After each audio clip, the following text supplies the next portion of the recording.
Hey, howdy ho, and season's greetings. Welcome back to Destination, your place for all things Destino.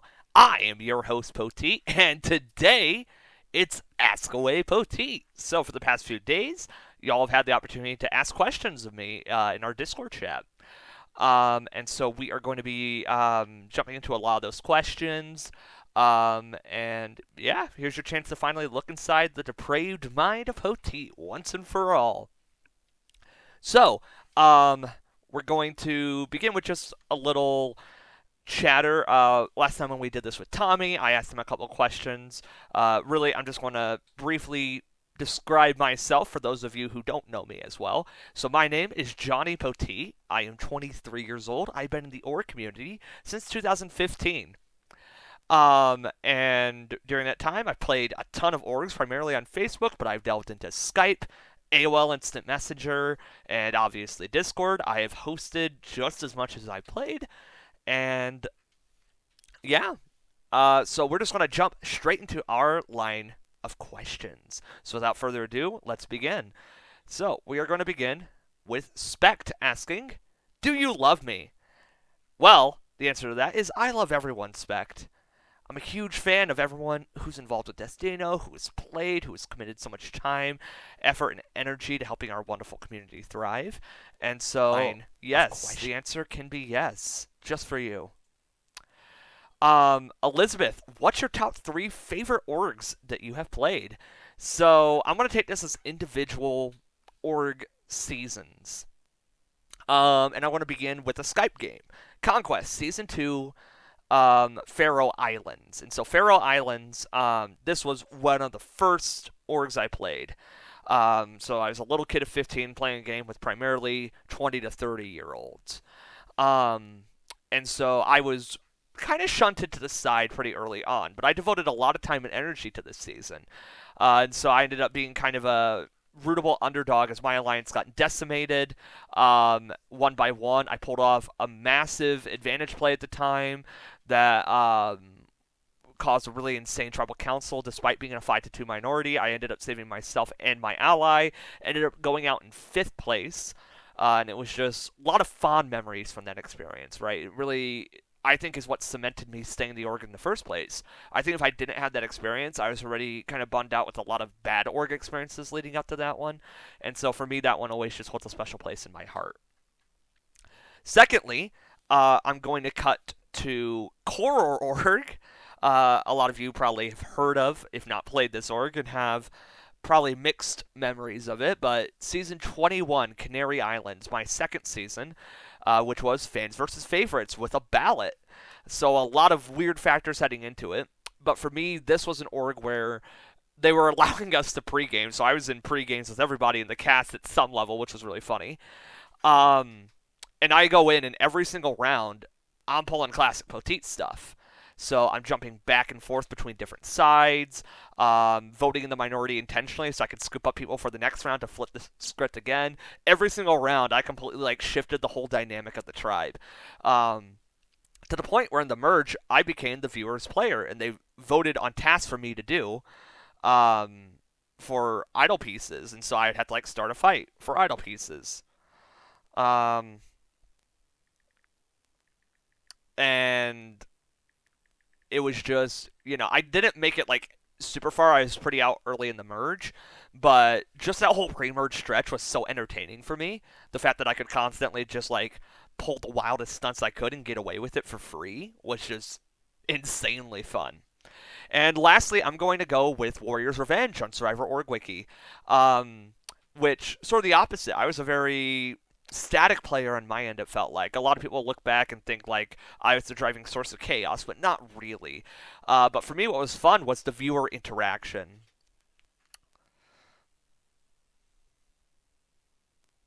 And so I would constantly be on the voice call, and I'd have viewers join, engage in conversation with me, and it was just really, really fun. The fact that I was live streaming video games and doing rap battles with tribe mates and just having all this fun content, singing karaoke with viewers, while in the midst of a very active, dynamic, complicated season, of which I was consistently the biggest threat.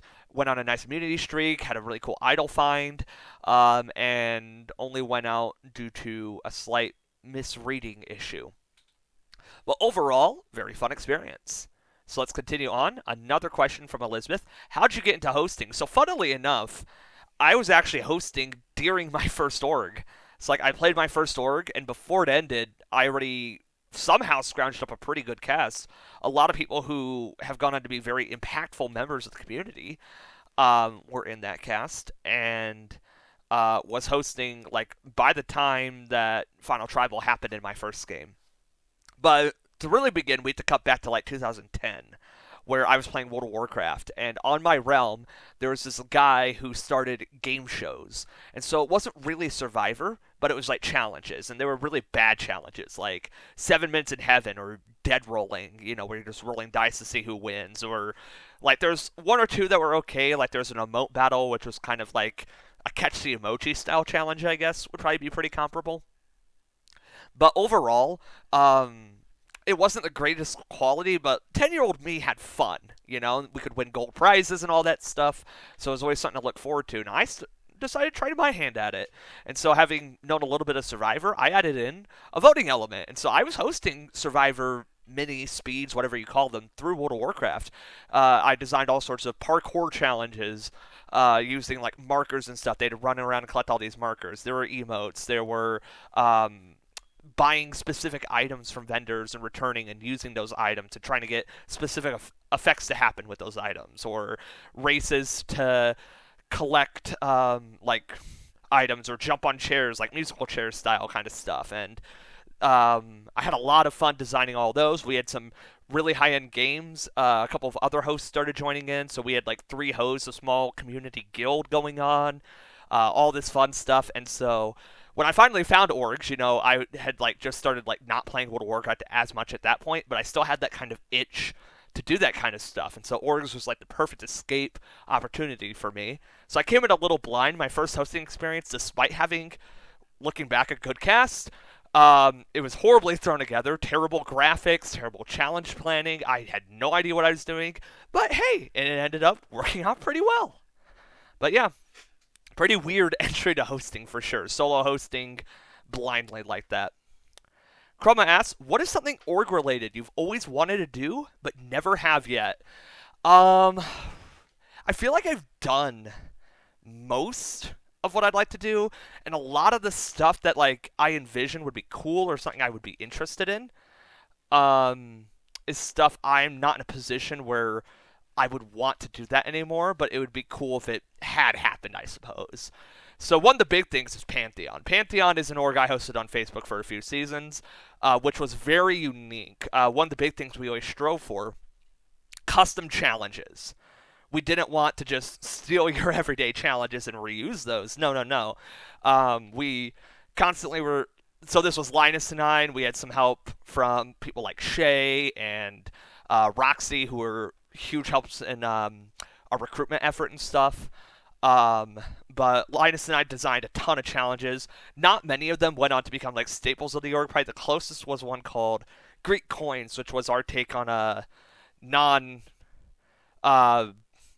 not as easily beatable 21 sticks. Instead, it's a 5x5 grid that you're pulling from. But we had a ton of other cool challenge ideas that we did at different times.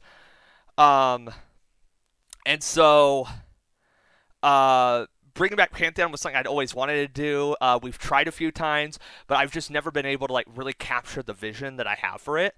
And so at this point, I think it's really not worth it to try to bring it back in the way that I want to, when I can focus more on like the Destino side of things and stuff like that. But there are all sorts of cool ideas that would have been amazing to visit in some fashion, but at this point, not realistic of a pipe dream enough, I'd say. But like any like individual season or something, I've pretty much done everything I've wanted to do in that regard. But I'm still coming up with new cool ideas for down the road on top of those, so that's still pretty nice. Nathaniel asks, I know you're a storyteller, so let me ask you something related to that. I won't ask for a full thing, but if you had to summarize your entire org journey in just one story, what genre would it be? And I said propaganda to this, just to be clear. So, genuine answer. Uh, so probably, I mean, obviously, I think everyone would take on some version of the traditional hero's journey, right? It's your evolution over the course of your org experience. But probably the closest to me would be something comparable to, like, I don't know, like the fantasy middleman, handyman hero kind of thing, right? Like The Hobbit might be a generic example I could go for here, but the idea of it being like a lowlier looking protagonist, I sucked at orgs when I started. Um, and over the course of time, I picked up a lot of skills, and now I think anyone who talks to me regularly knows the weird wavelengths I think on in terms of orgs. I have a lot of out there ideas, I would say, in terms of challenges, in terms of planning, in terms of gameplay. I'm a very, very unique mind, and I think that's the culmination of a lot of sort of weird trial and error in my own trollish personality.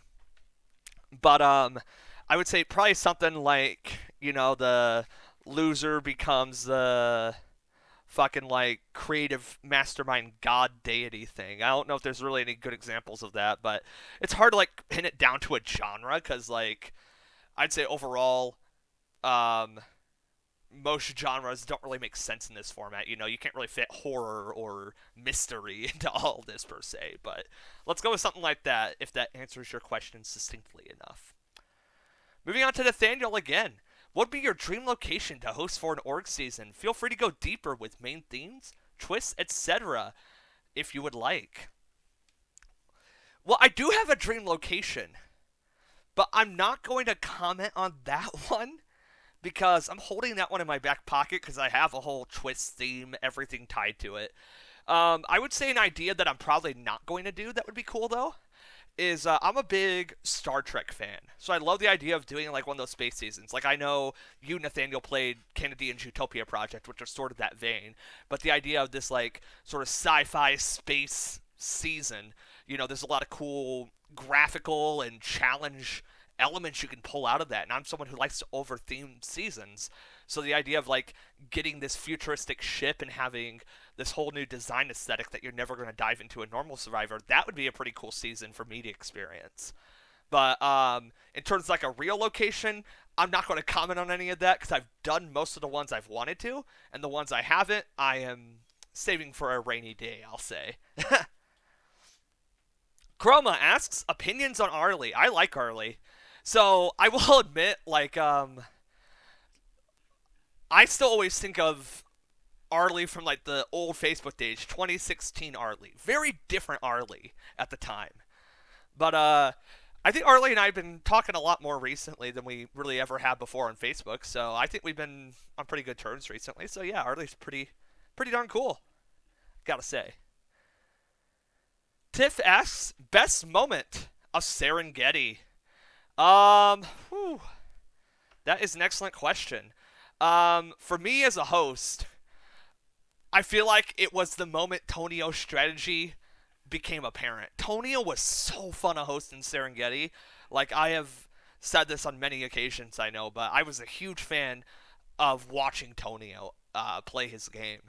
And so, the fact that it worked for so long was really impressive, too.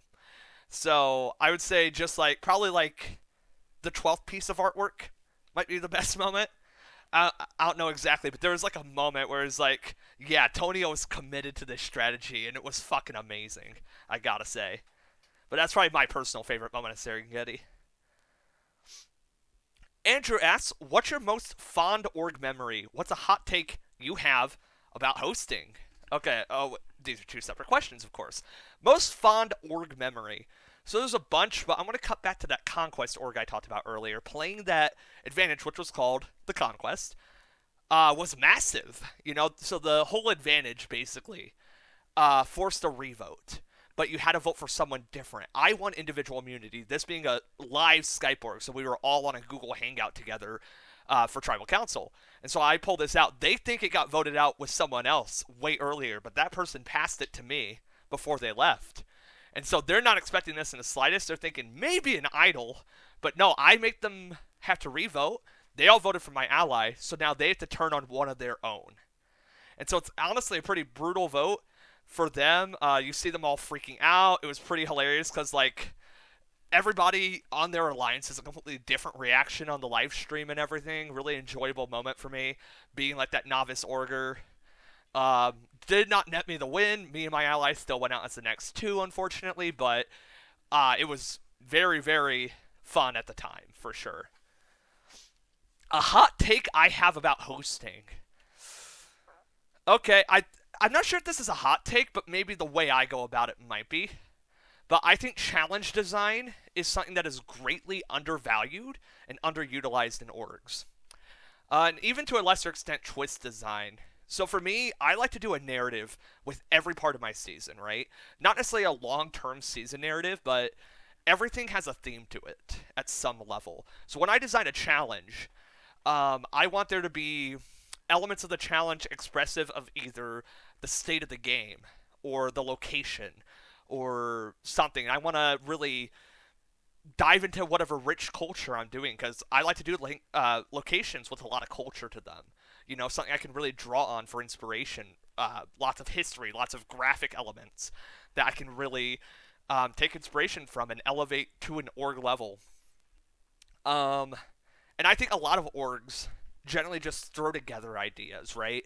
So they'll take a season set in, oh, I don't know, some tropical island, and they'll do a flash game, a flag challenge, and the flash game is like Winter Bells or a racing game or something that's doesn't feel connected to the season, and as a result, you lose a little bit of the season identity in a way, right? And it can be so rich and awesome if you just spend a little more time fleshing out the core identity of the season and what you're trying to do with it.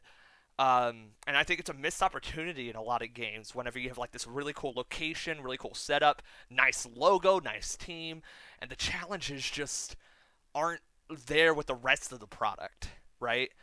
Because I see orgs as a product in a lot of ways, and I think a lot of people don't really take the time to like make every part at that level, and they do with a lot of parts, and a lot of parts are good in orgs, absolutely. But challenge design always feels so lackluster, and maybe they have one or two challenges that are cool, but it's not every challenge, and not all the same challenges receive that TLC. Um, all right. Ian asks, what's the biggest driving factor for you in staying in the org community for so long?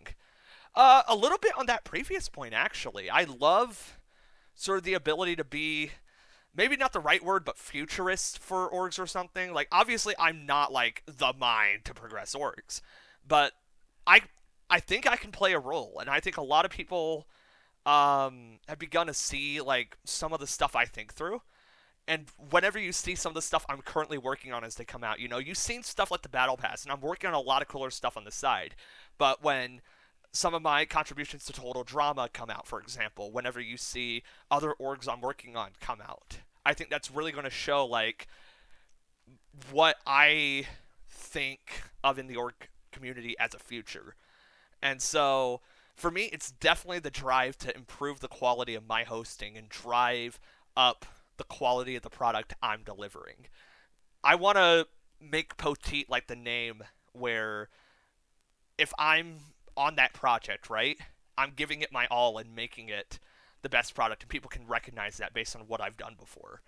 And so, to me, I want to just make the best possible org experience, and I want people to be able to experience something awesome and amazing, unlike anything else out there. So, yeah. Arlie asks, would you hold back a punch when emotions run hot? Absolutely. Do you care to be saved? And should you never hold back any emotions? I'm not sure if I care to be saved, but there are times that you should hold back some emotions, but there's times to let it run loose too. I'd say it's very situational. You need to recognize the situation you're in. Are affection or anger different? I would say they're pretty different, yeah. You know, affection's more positive, anger's a little more negative.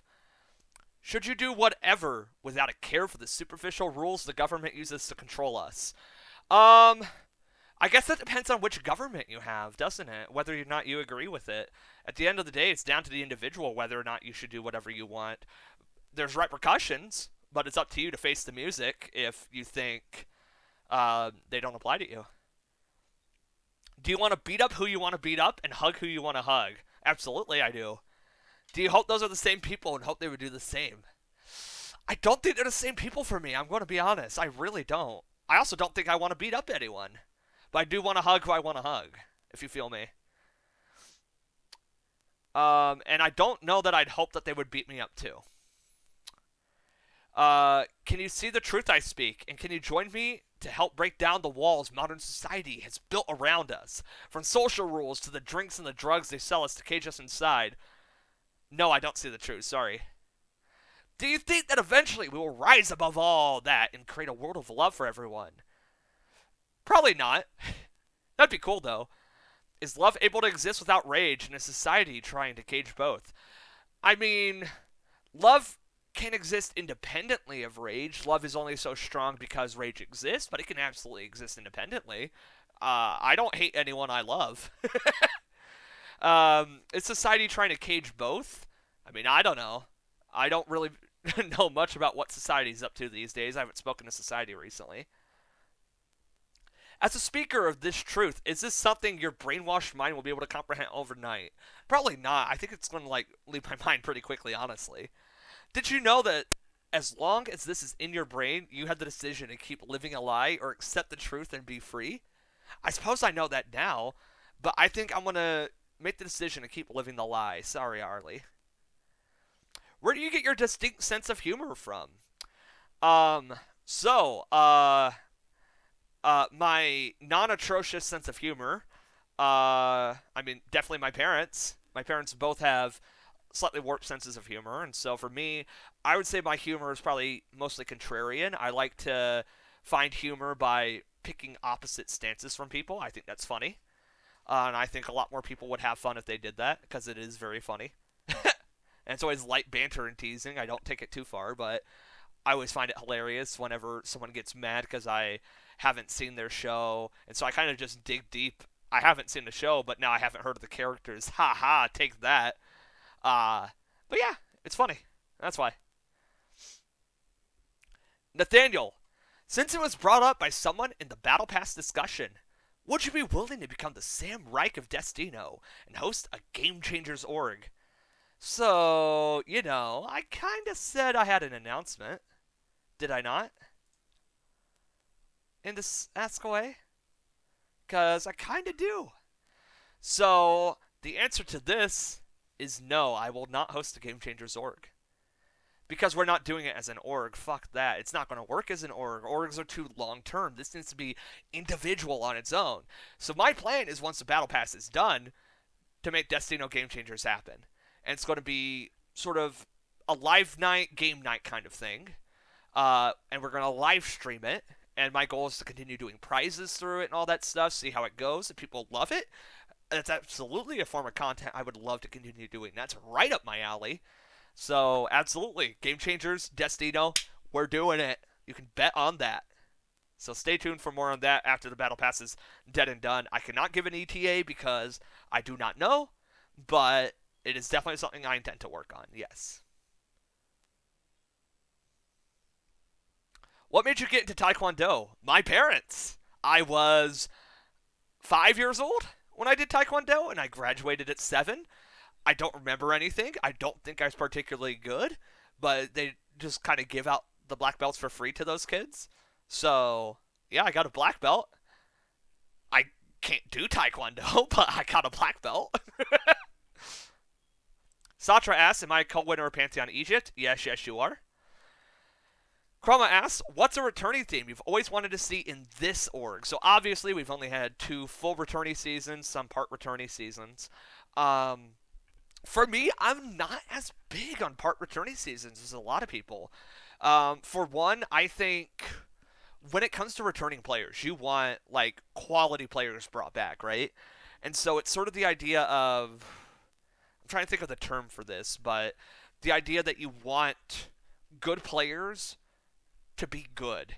It's kind of like in sports, if you see like a really good sports team that you like and you're rooting for, um, and they lose to a minor league team or it's a close match. No, you don't want that. You want the team that you know everybody on and it's all good players to be dominant in that fashion, right? And so for me, like the part returning player seasons, you're either having newbies cast as fodder or you're taking good players and ruining their legacy. And so a lot of those seasons I think just aren't as exciting to me. Um so full season returnees though, full returnee seasons. I don't know what I'm talking about. That is a little more interesting to me. In terms of specific theme, I like the idea of roles, right? So roles based on their gameplay. You have stuff like archetypes in Survivor Org Wiki, or I don't remember what they called it on 703, but 703 had like an archetype style season too. Not necessarily brain brawn beauty, but there's definitely archetypes you can conjure that are pretty cool. The one that I'm not a huge fan on is like the pre-mergers versus jurors versus finalists. Like that one's always a little clunky to me, and falls into a similar issue of like the sort of difference in strength. You want the good players to be good. You don't want the bad players or worse players to outshine them. Even if they're good players that went early, I think you'd rather them do that on a second chances season rather than a season with like half all-stars or something. So yeah, some kind of archetype style season would be pretty cool in my opinion. Sadra, would you rather play the flute or the trombone? I used to play the trombone. I hated it. I only picked it up because I liked a song from a movie, which is Snow Miser / Heat Miser from A Year Without a Santa Claus. And it goes like da da da da. And I wanted to play that. So I took a semester of band in middle school, and it was a terrible experience.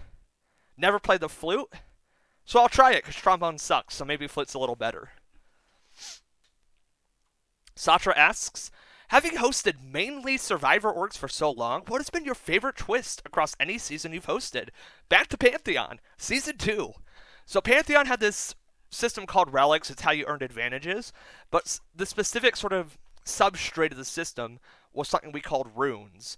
So essentially every challenge, there was a rune hidden in that challenge. Anyone who went out of their way to pick it up would increase the power of their relic, earn some advantages down the road. And so not necessarily the whole relic system, but that specific part, the runes. And so we had like a challenge where people were moving cups across a Google drawing and they had to move them down off screen and then come back up to grab the next cup. And there was a rune hidden in the middle of the stack. And I watched live as one player found it while their teammate was moving a cup.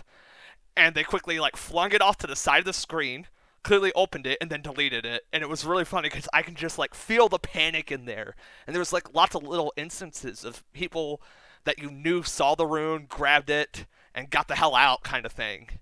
And so just sort of feeling their reactions through it, that to me was a really fun twist that I've always liked. So definitely something I could see reworked into all sorts of new twists in the future, absolutely.